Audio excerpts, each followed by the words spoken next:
Hello everybody, my name is James, hope you're doing well and welcome back to another video. And today we're going to be talking about updates after qualifying for the Japanese Grand Prix.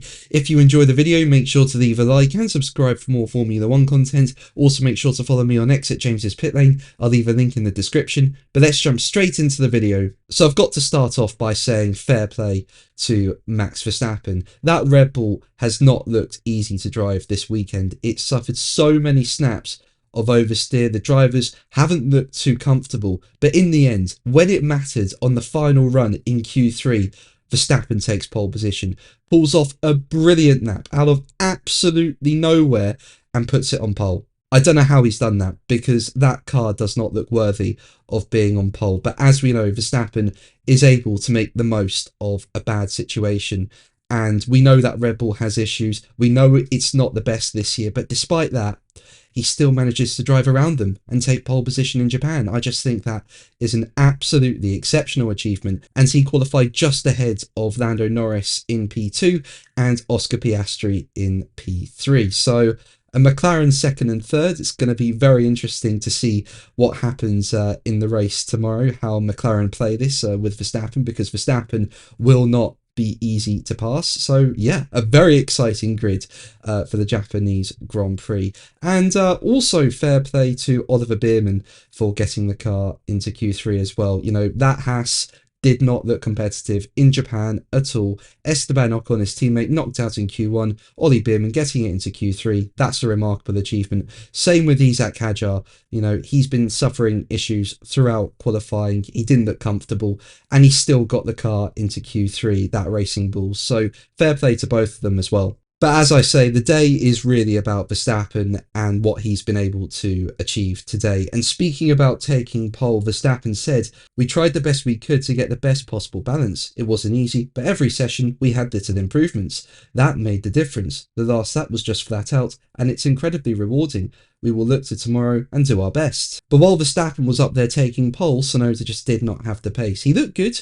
In Q1 did Tsunoda, he managed to get through that quite comfortably, but in Q2 his first run wasn't good enough to make it into the top 10, so he had to go again, and that run wasn't good enough for the top 10 either, and he only ended up 15th fastest, and he was out qualified by Liam Lawson, who went 14th in the Red Bull Junior team. And as we know, Tsunoda was promoted from the Red Bull Junior team to the main Red Bull team for this race, while Lawson was demoted. Now, one thing to note is that Verstappen and Tsunoda were running different setups. Verstappen was running more of a low downforce setup to optimize straight line speed, which on paper wouldn't seem like the best decision given the track is all about corners, downforce, and there's only one DRS zone.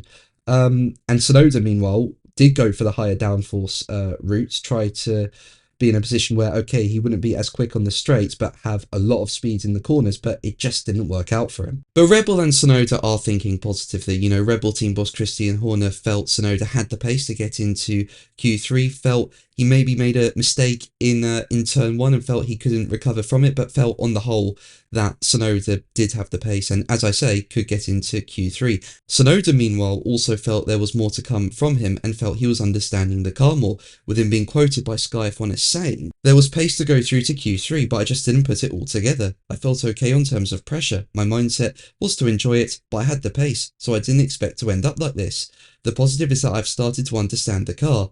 It's quite difficult to operate properly, quite narrow, but I have confidence now and know what to do in the future." Now, in terms of Ferrari, it just wasn't a good day for them in terms of pace. You know, Charles Leclerc was only P4, Lewis Hamilton P8, and it looked like both drivers really did struggle in the first sector. Sectors 2 and 3 looked better, but yeah, in sector 1, both drivers just seemed to have issues. And there was a scary moment for Hamilton as well in qualifying, basically as he was starting his final run in Q2. Going into turn 1, he came across a slow-moving Carlos Sainz. And although the Williams driver was visible in the distance approaching turn 1, it was quite clear that Hamilton was blocked. You know, he couldn't take the corner properly, nearly went into the back of Sainz because of how slow he was going through the corner. Now, the stewards said they are investigating this and Sainz is set for a penalty. It was clear impeding.